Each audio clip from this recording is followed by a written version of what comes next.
XOM stock update today. Exxon Mobil stock is back in focus as oil prices continue to climb amid growing Middle East tensions.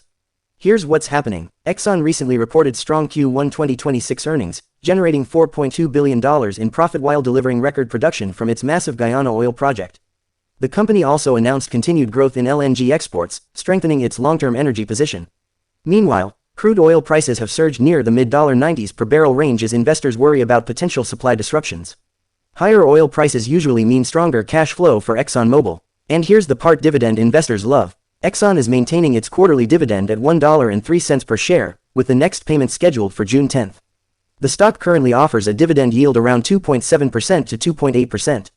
XOM shares have recently traded around the $150 level and continue to attract institutional investors looking for stability and income. So the big question is, can Exxon Mobil break higher if oil prices keep rising?